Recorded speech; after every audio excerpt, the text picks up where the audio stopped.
Hi, this is Rick Garza, and we're here to talk about the professional sales athlete, specifically the character, the habits, and the life of what it takes to be an elite professional sales athlete.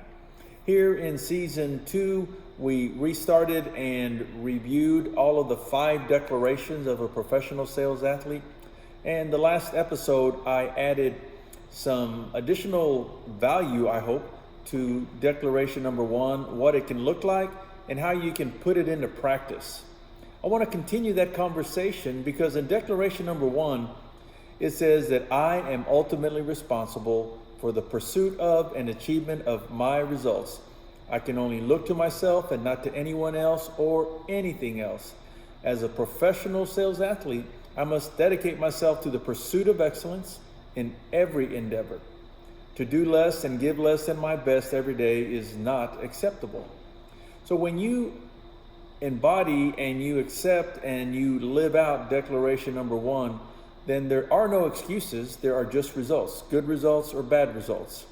What I'd like to share with you in a story of a sale that was made that resulted in leveraging the declaration of my responsibility as the professional sales athlete, but also some of the strategies on how the sale was made. Now, depending on the complexity, the value, the pricing of the solution, the competitiveness of the environment, and the position you hold in your company relative to the market will determine how you approach a sale. So you either approach it based upon the sale on the price, and the price is what you drive towards, or you can look at the value you bring relative to how the customer perceives that value in their business.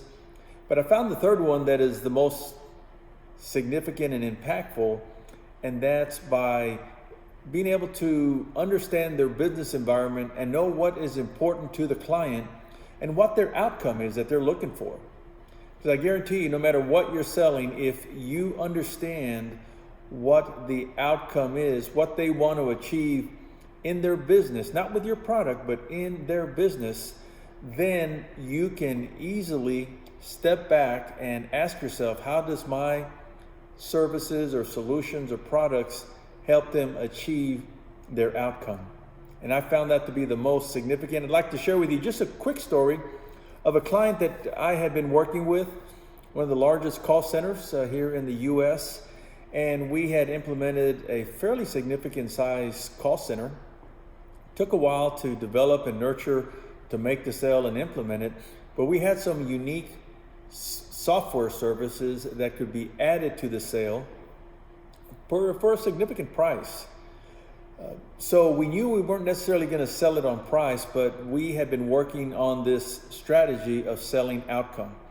And earlier customers had put the same services into their call center environment, and they drove some pretty significant results that we could use as potential examples of what could happen in the client environment. But what was a real key is taking the time to understand what the needs of the client is, what their business priorities are, where they want to go. And it's not always about spending less and trying to negotiate your price down, but really it's about driving excellence. It's about driving the customer experience and also driving inefficiencies. You can call that cost, but driving inefficiencies out of the business. The net result is, in my dealing with some of the senior management of the different lines of business and then their strategic architecture team, we found out that there were some specific business outcomes they needed to achieve in their call center environment, and they happened to have a test environment with a live call center to actually do that. Under the strategy of measuring everything by the outcome we could provide them, we were allowed to do a test case, activate the software, and the net result is, after a month of leveraging that software, we looked at the outcome, and that outcome showed that we exceeded what they wanted to achieve from a call center agent efficiency and improvement in the overall customer experience. So the net result is what was a $250,000 sale for just one location, and they had 8 locations. $2 million is a big price tag, no matter what size of company you are.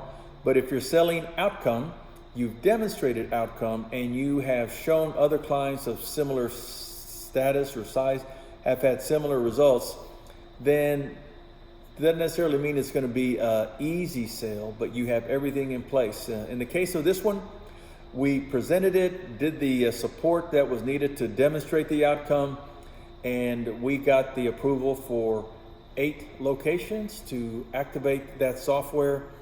Customer delivered great client experience. We far exceeded our expectations, but we proved to ourselves that if you can sell outcome by understanding what the business is looking for, then as a declaration number 1 professional sales athlete, you can take ultimate responsibility. So let's go do that today. Take time talking to your clients and ask them, what do they want? Not necessarily what do you want to sell them, but what do they want to try and achieve? Hope this has been of value. If so, please send it out to some others, forward the link out, and you make it a great day. Bye-bye.